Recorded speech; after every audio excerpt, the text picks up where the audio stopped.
Welcome to Scéalta. My name is Joe Austin, and can I remind anyone who's joined us tonight that Scéalta is a joint production of Fáilte Fierste here and Féile An Phobail. And my guest, the man I'm in conversation with tonight, is someone who I've known all my life. We grew up in the same location, and we've kind of crossed paths in different professions as we've got older, Martin. I think that's a better way to describe it. Yes. As we became old men, but we'll avoid that. So I know. My guest is Martin Lynch. He is a writer, a producer, a playwright, a community activist, a political activist, an opinion shaper. So, Martin, thank you. Thank you for joining me this evening. I'm delighted to be here, Joe. It's a conversation that I've wanted to do for quite a while. And let me begin at the very beginning, if that's possible. Henry McCulloch wrote a song called Belfast to Boston. And your journey has literally been North Belfast to North America and everywhere in between. Yep. So tell me a wee bit about your experience, your childhood growing up. Well, I was born in 19 Moffat Street in the upstairs bedroom, and I was delivered by Dr. Moore, who is the brother of Brian Moore, the novelist, incidentally. So, and I spoke to Brian Moore many years later about all of that. Very nice man. But brought up Moffat Street, and by the time we left Moffat Street in 1963, there had been 10 children and my mother and father living in a one-bedroom house with a wee scullery that my dad had made years earlier. So incredibly cramped conditions. I slept on the sofa for about 3 years, you know. When my dad had his mates in for a sing-song out of the Oceanic Bar, I had to push up to let Tanty Conley and Joey Gorman sit down, you know. But the way it worked in those days was as the extended family situation. My older brother Seamus and the twins, Chris and Mary, they slept in my granny's house, Minnie Harvey's.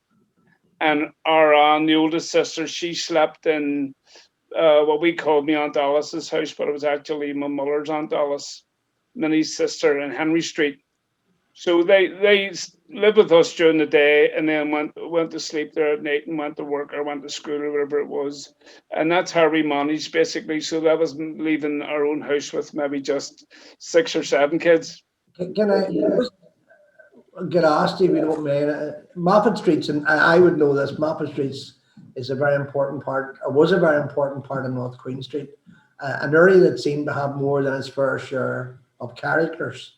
Yes. You come from a Docker's family, and again, we'll touch on that as an inspiration for some of your early work, and maybe for the shaping of how you've seen the world. Jimmy, your father, Yes, worked at the Dock, and you mentioned the parties, and Dockers were famous for parties.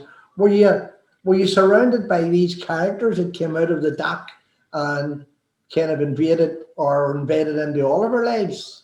yes, absolutely. I mean, you were imbued with it from a very young age. My dad would come home at lunchtime and he'd maybe be covered in fish meal, and he would talk about these Dockers, and he'd be laughing as well. He'd be talking about Shady Pound Note or Dennis the Menace or all the nicknames, Sausage in the Pocket. And these were wonderful images as a kid.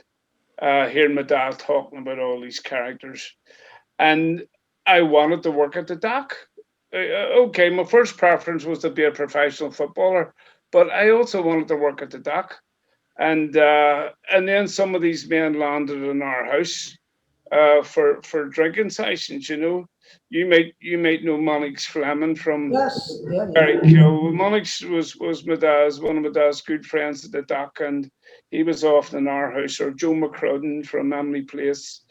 And these were the sort of characters who, when my dad shared a sing-song for the first hour and a half, then they were out in the street squaring up to each other in the next hour and a half. So that was that's the kind of setup it was. But great stories. My father used to sit, as you might know, Joe, from a Dockers family yourself, Dockers were great storytellers. I mean, I try and work it out as to why, and I can put it. I think I can put it down to first of all a large workforce, about 1,000 men working together. When they were rained off, they had to stand in the shed or in the hull of the boat. Or when they had no work, they'd go and sit in the docker's canteen or go into the town, sit in Woolworth's cafe and things like that. And in fact, they used to go and sit in the courts and listen to all the court cases when they had no work. So when these men were together, the stories obviously just kicked off. And there's no docker I've ever met who can't tell a story with a start, a middle, and a punchline. When I Not was all scholars can do that. when I was asking people about the Lynches and Yes. about you, although as I say, I've known you all my life, everyone said the same. Asked about Minnie Harvey. Minnie Harvey who's your grandmother, Yes. was a wonderful, knowledgeable, opinionating, wise woman within Yes. a working class area. Um, were you ever tempted in later plays or some of your dramas of trying to reproduce a Minnie Harvey? Oh, well, she is. She's in Lay Up Your Ends, the first Charabanc play. Because I remember very well. The first Charabanc play, Lay Up Your Ends, is about the mill strike of 1911, which was led by James Connolly. And my own granny, Minnie Harvey, and Alice, her sister, remembered collecting a penny for Connolly, which was for the union, the strike. And because they were all mill workers, every one of them, including my mother, all mill workers. And James Connolly spoke out of the upstairs house of, I think it's a man called Higgins' house in Little Georgia Street during that strike. And then all of them went off with the wee boxes collecting a penny for Connolly. So that's the play. That's a play we wrote, and there were five women characters drawn up, and I did most of the characterizations, but it was a collaborative effort with Charabanc. It was five women, and we all researched together, and it was mainly me and Mary Jones who did the writing. But the actress who was playing Ethna, you called my granny Ethna in the play. She wasn't getting the character. She just couldn't get it from the written page, and I hadn't actually mentioned my granny at this point. I'd just written the character and let her get on with it. So on the day of rehearsals, the actual day we were due to open in the Arts Theatre, incidentally, there was hundreds of people queuing up around the blocks to get in. It was quite an extraordinary event. A lot of mill workers. I sat with this woman, Carol Moore, and I told Carol about my granny. And I told her behaviour, her nature, her mannerisms. Bang!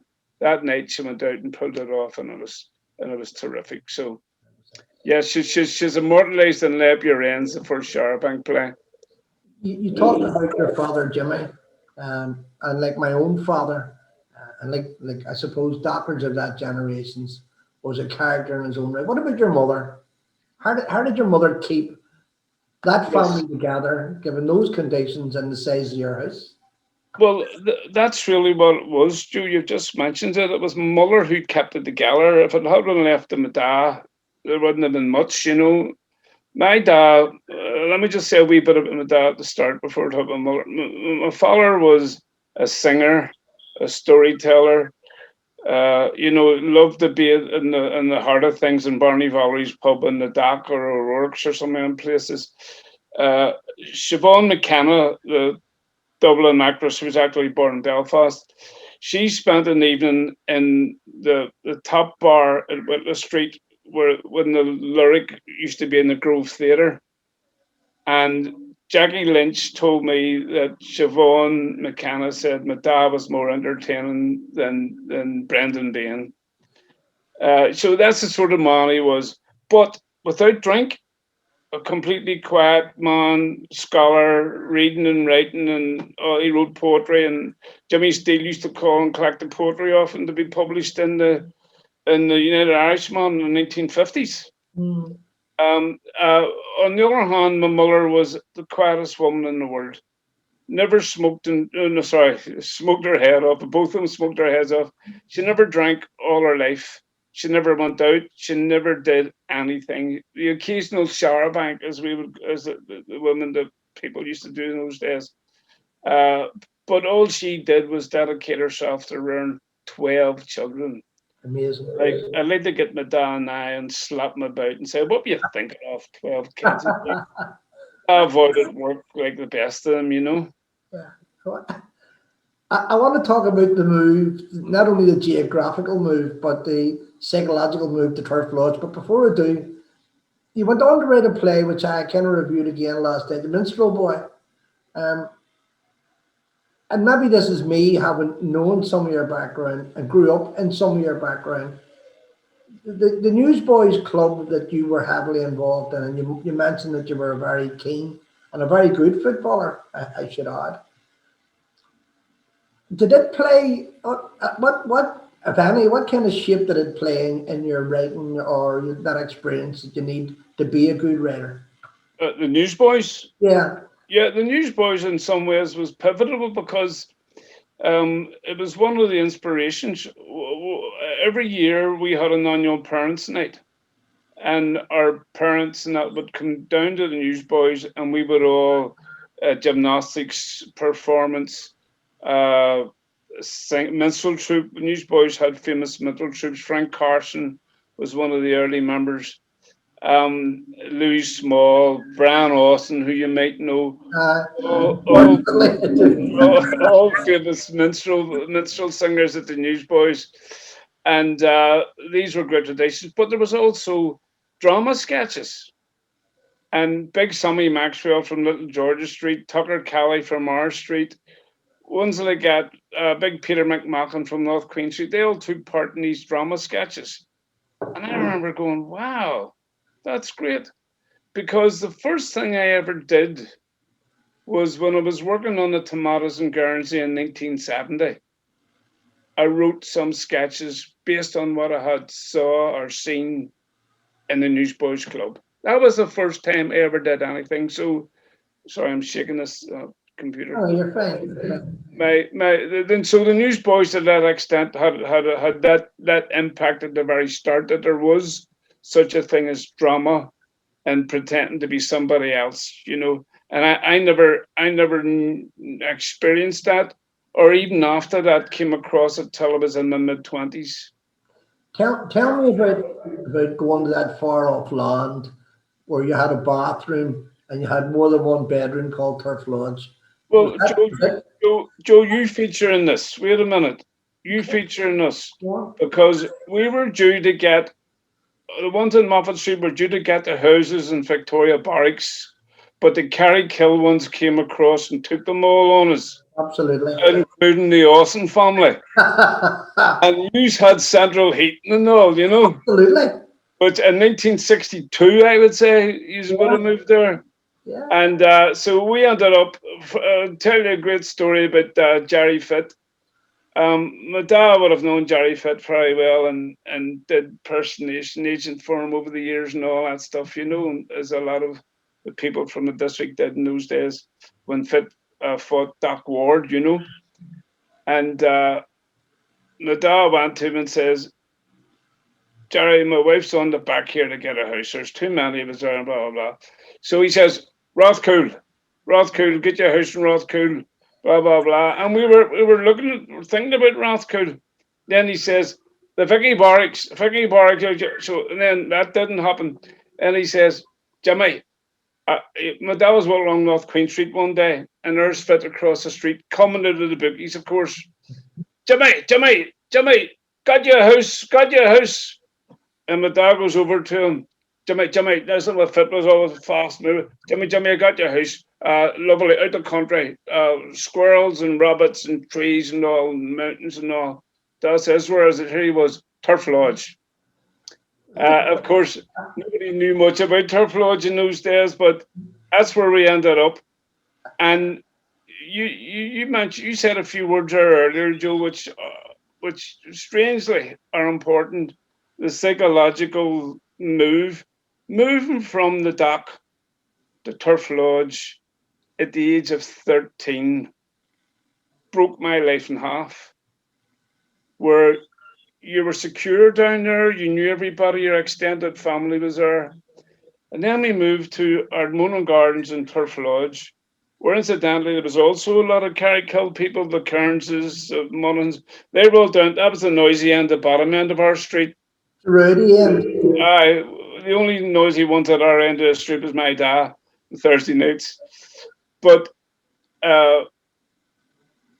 moving there with no friends.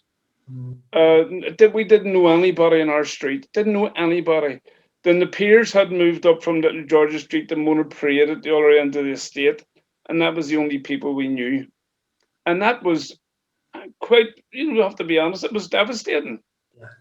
To the extent that every day after school, I would fire, not every day, but most days, I would go home, fire my school bag up the hall, and get on the bus down to our district, And at the weekends, I studied right up until I was 20. I still hunted the district. I slept in my granny Minnie Harvey's house at the weekend. So did Eamon, and Seamus was still sleeping there as well. So I still did all of that, and it took us. What integrated us in Turf Lodge? What happened was the outbreak of Troubles in 1969. That's when that community came together as one, as you might say.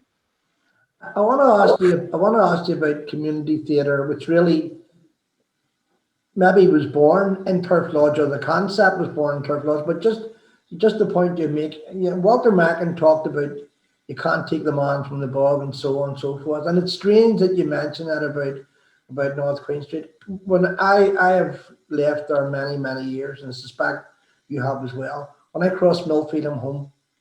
I feel that there's an attraction that brings you good memories, and of course all the summers were all warm, but you're back in that environment that you knew, and that whole, you can even smells different from the west of the city. And I remember the smell of Gallagher's and all absolutely. So I absolutely agree. So tell me, I want to talk about the Doppers play for a while, but tell me about your involvement in what then was beyond imagination, community drama, community theatre. Yeah. So tell me a wee bit about that. Well, there was probably two things. Desi Wilson was also doing the same thing as me, just across the White Rock Road in Ballymurphy.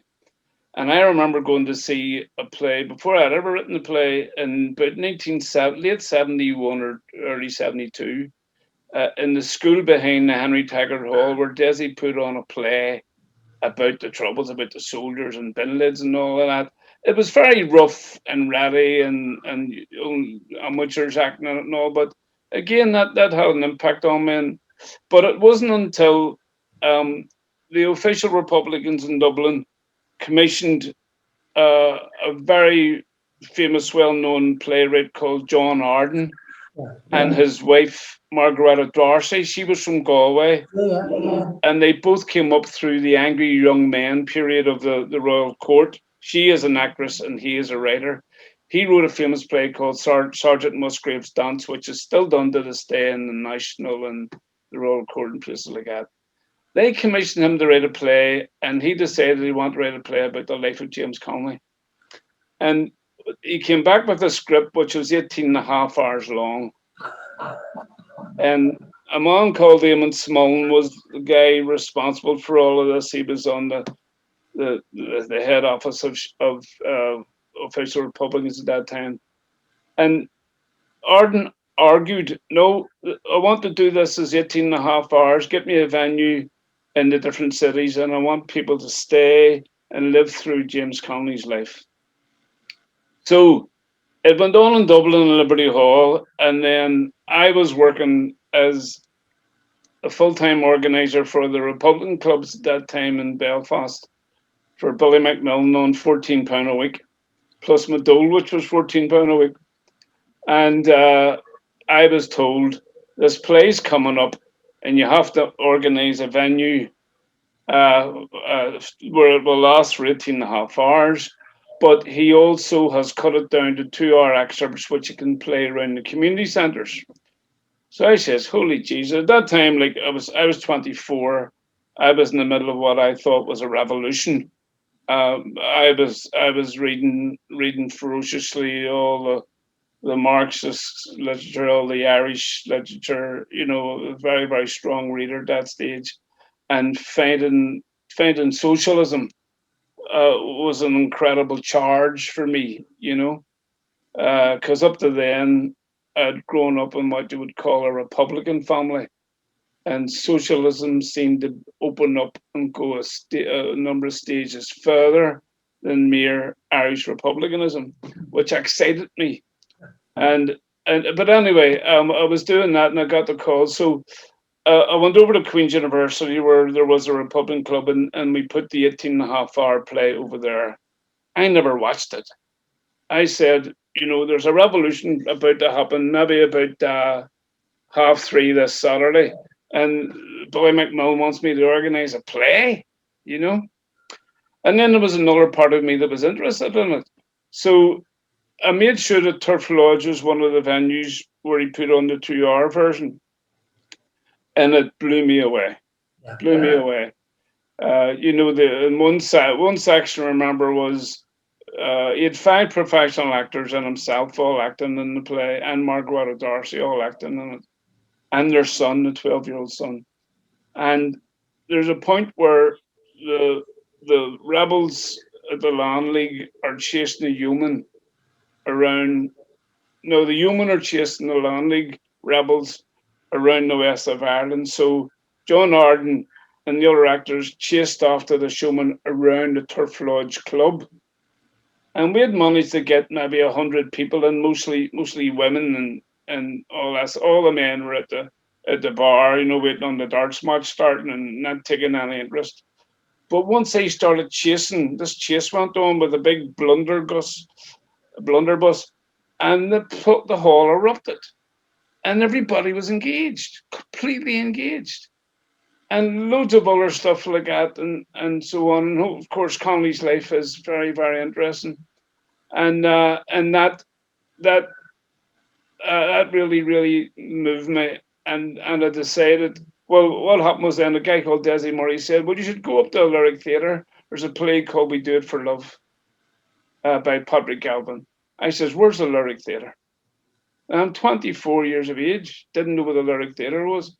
So I went to the Lyric Theatre and saw this play, and I remember coming down the stairs of the Lyric at that time and saying, I could do that.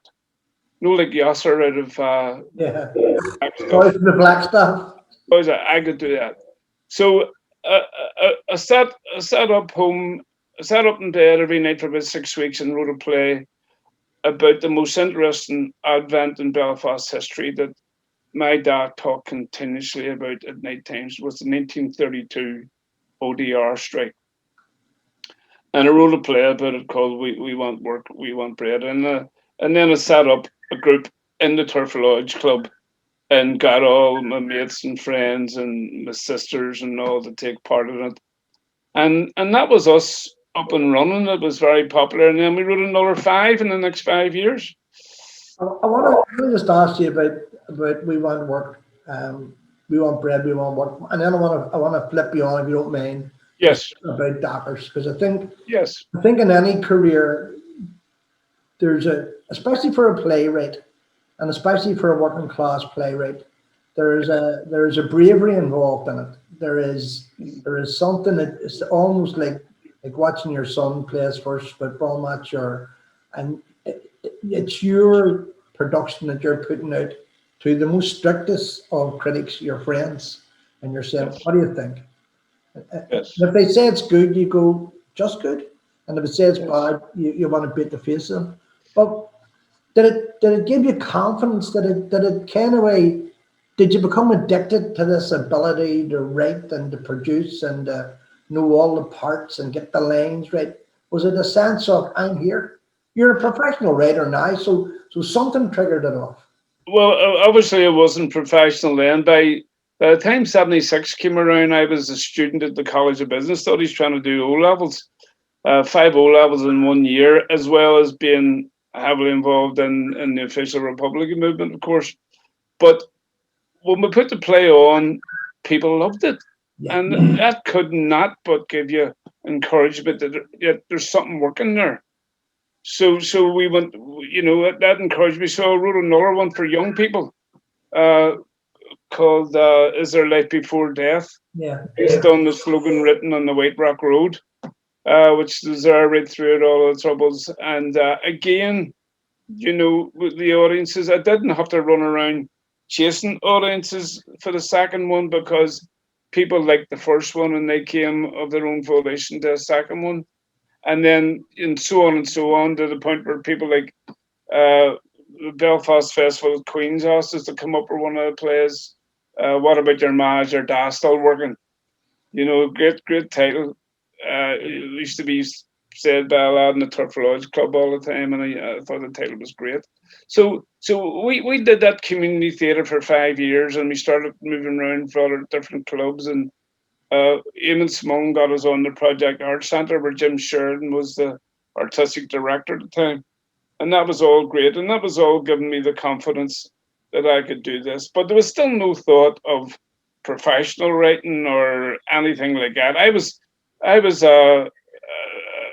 on the dole while I was a student. So I was signing on Box 24 in the Falls Road, 76, 77, 78.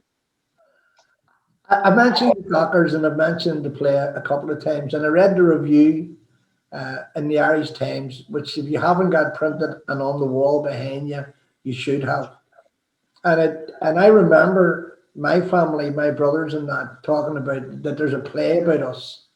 Working class people were written about, they weren't written by themselves, as you know, to your cost. But the review talks about the re-engagement of an audience with the drama, with the play. And it said that in equal measure, people laughed and cried. And that Dockers in the foyer said they knew every character that you'd written about. They knew everybody, even though people's names were changed to protect the innocent. There's no Docker that's ever been innocent, but they had that. I mean, how difficult. Well, first of all, how difficult was it to write, and how difficult was it to put it up there for judgment? Well, it happened that after we did, what I should have mentioned was that the group theatre opened by the time we had done our third play. They're taking the barricades down, and which was just simply about Falls Road behind the barricades at the time. And we packed the group theatre for 2 weeks, believe it or not, a week, and then brought back for another week. So that, what I didn't know at the time was that the Lyric Theatre board members had been coming down to see it, and I didn't know why or how or what. And then I got a phone call from a man called Sam McCready, who was the artistic director up there at the time, asking me to come up to Lyric to meet him and Pierce O'Malley, who was the secretary of the theatre and also the senior psychiatrist at the Mater Hospital. And I went up and met them, and they had already, I didn't know they had already taken the decision to appoint me as resident playwright at the Lyric Theatre. I was halfway through a play called Docklands.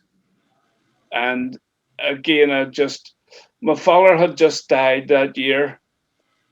And a lot of it is his stories, really. I can't go back to the 60s at the dock because I wasn't there. I worked in the late 60s in the summer and stuff like that, in the summers.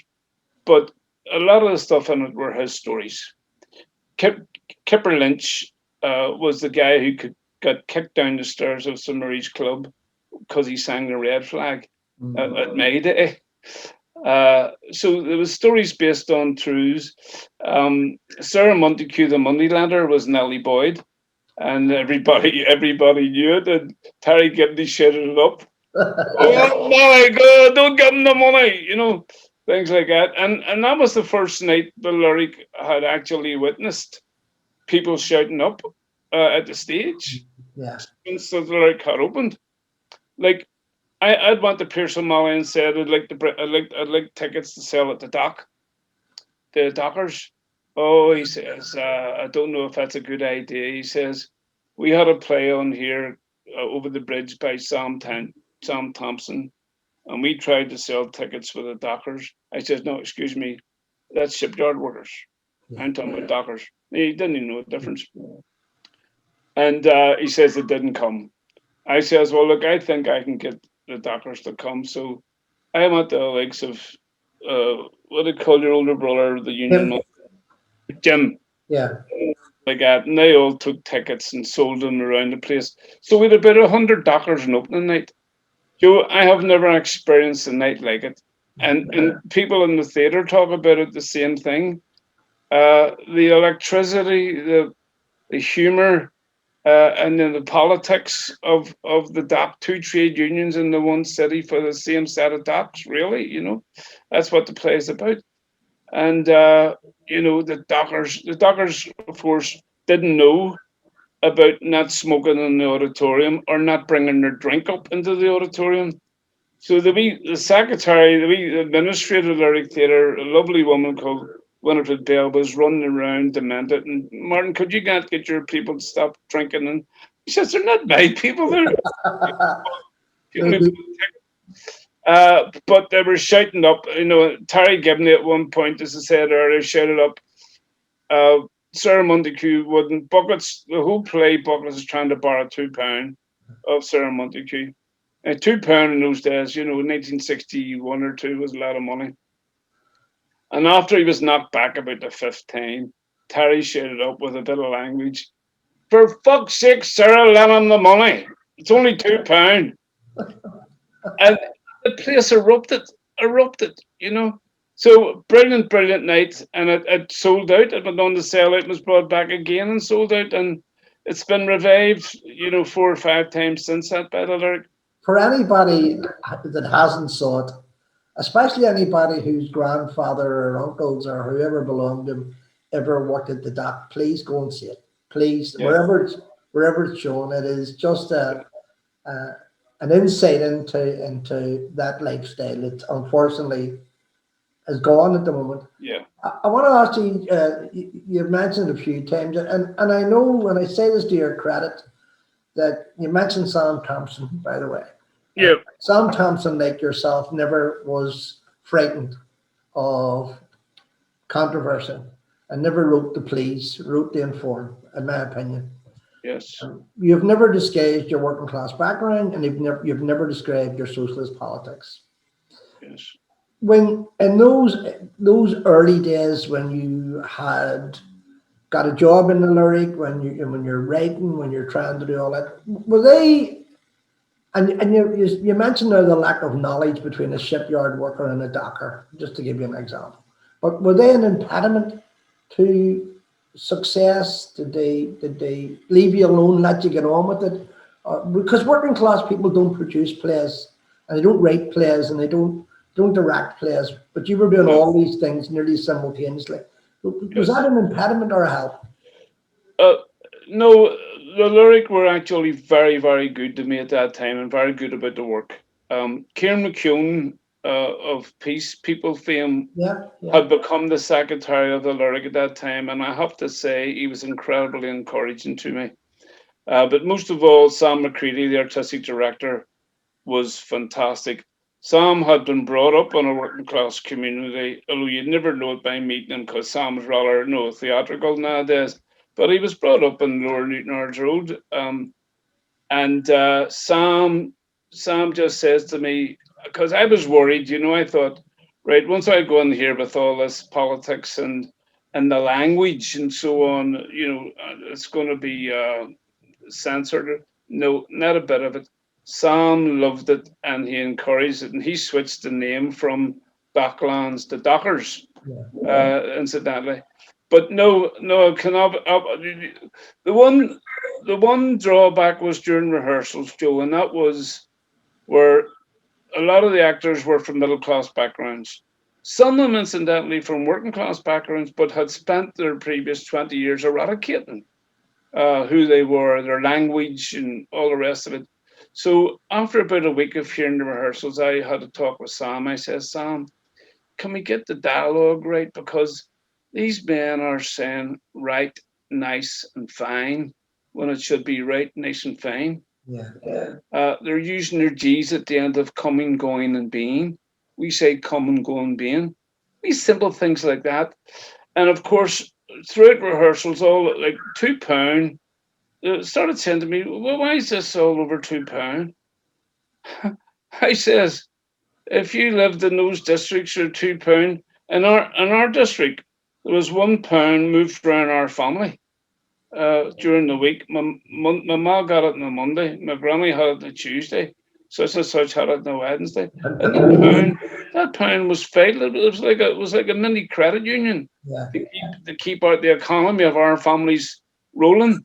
So there was a lot of stupid, or not stupid, but a lot of ill-informed question of the play, of the culture of the docs, because I had set out to make sure the language of the doc and a lot of the sayings that we have in our language was in the play, and all the nicknames and stuff like that were all there. So it was very, very colourful and lively in that sense. We wouldn't have time to cover every play that you produced or directed or wrote, but it may surprise you sometimes when you get a collation of all of us. I was just looking at where Martin Lynch's hand had been in terms of plays, dramas, radio plays, Prayer for the Dying, which became a film with O'Rourke and so on in it. And just let me just give you an example. So all over Ireland, Russia, Romania, the USSR, your plays have featured. They have either been reinterpreted or translated or all of that. Not bad, and we did from Moffat Street. Not bad at all, I have to say. I want to bring you forward if that's possible, because I know that you're always looking for new projects and new things to do. So community arts probably have, well, in my opinion, of all the artistic values that we have, all the artistic expressions that we have, is probably the least appreciated. It certainly could be doing a lot more fun. So how have you survived, or how has it survived the lockdown and artists out of work? They get little enough as it is anyway, but yes, how has that impacted on community arts? Well, community arts is, as you say, more heavily hit than even conventional arts. I used to say, Joe, when you do community arts as a professional, whether you're an actor or a writer, director, producer, like I did with the Stone Chair and Short Strand, and I helped the early days of the New Lodge Road group with their first play and so on. When you go in those communities, it's more difficult. You have to drum up an interest which maybe isn't there at the start. Community artists should be paid more for doing that. It's like at the dock when you were working on big stuff, you got extra money for the harder work and the conditions. You should get more money for working in community arts. And very often you had to struggle with the Arts Council. I remember going to the Arts Council in 1989 about the Short Strand play, which became the Stone Chair, and asking for a grant, and they turned me down. I had to reappeal it, and then Michael Longley came on the scene, who was a senior officer, and straight away he wrote me out a check for 5,000, and that's what the Stone Chair got started with. And then making Belfast work in those days, a man called Tony McCusker. Yeah, Yeah, great guy. We got another 14,000 from him, and he started the Community Arts Forum with money. By the way, it wasn't the Arts Council or the Belfast City Council who did that. It was Tony McCusker making Belfast. Excuse me, making Belfast work.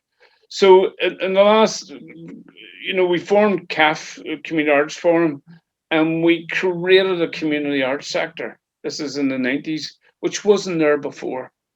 A number of groups had worked individually, like Northern Visions, like the Carnival Parades, Belfast Community Circus, and others, and a number of community drama groups, the Tongue in Cheek and Ardoyne. What was the New Lodge group called? That's The ridiculous. Circle, was it? I can't remember. No, I no. knew there was a group. Paddy McHugh, Mickey Kelly and them. Oh no, I know of the group. I just can't recall the I name. can't remember them. A Shankill group and a Let Us Hill from Hamel Street. So they all came together, and we actually created the political space for a thing called Community Arts, which basically hadn't existed before that. And it gives me great pleasure now when I see, Fermanagh District Council advertising in the Belfast Telegraph for a community arts officer. Didn't exist 20 years ago. CAF created that. We created that. And that's been one of the things I'm most proud of. I said when I tried to describe you, because it's difficult for someone who's done so much in their life to define them. But I said writer, director, playwright, producer. Of them all, what is there one single one gives you the most pleasure? Well, yes, I'm a playwright, but Sean O'Casey said once that being a full-time playwright is a bogus occupation because you've got to go out into the world. And there's, for me, like I maybe shouldn't say this out loud, but throughout my working life as a playwright, I haven't hung out in theatrical circles because I believe I've got to be outside that. I've got to keep living a life and meeting as many people, ordinary people, if you want to use that term, as possible. So I've kind of tried to maintain that, and therefore producing is also good because that gets me rubbing shoulders. Like at the moment, we're doing a community project in Tigers Bay, and I've had a fantastic time getting in there, meeting people of some great. Tell you one story. A guy who was trying to get the loyalist paraphernalia down off the lamppost at the end of August in Tigers Bay shows that normality, some sort of normality couldn't. So he went to meet the leader of the UDA in Tigers Bay, who had become a Christian. He wasn't actually the current leader, but he was the mentor. He was the backroom man who they all looked up to. The influence. Aye, and this guy said, and this guy was a working class loyalist himself. He says, "What can we do to get these banners and flags and all down?" The man says, "No chance, no chance. That's our culture. That's our blah, blah, blah, blah." Your man says, "But look, we have to move on. We've done it all July and August, yes, but after that, He says, "I tell you what, I'll call him Geordie, right? I tell you what, Geordie, if you come to church with me on Sunday, I'll get them all taken down." That's the level some of it's at, On the other hand, myself and the young playwright Alice Malseed have been meeting. We were until COVID hit it all. We were meeting the senior citizens every Thursday night in the Midland Boxing Club, and the stories were fantastic. Buckalic, all that stuff. Great stories. So the storytelling in that community has been fantastic, and that's what I love as well, Joe, as well as the playwriting. Meeting people and hearing stories, This may or may not please you, depending on, I suppose, what mood you're in. I asked someone last night, because I've known you all my life. Yes. I said to someone, Joe, I remember you walking along North Queen Street with your haversack over your shoulder. You were an apprentice plumber. That's right. I have to say, a very good plumber. You were going to work one way, and I was going down to serve my time as a cloth cutter and Pottinger's entry. But anyway, go ahead. Somebody said. I said to him, how does he, when he's producing, what's he like?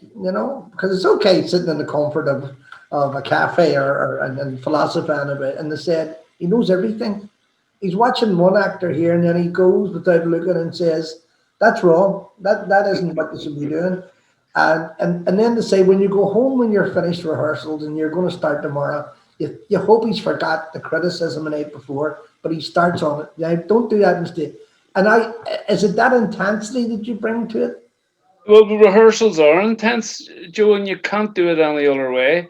As director, and obviously somebody there's talking to me as a director when I'm in the room, and you're on the go from even before you have to do a bit of work the night before for the up and coming scenes.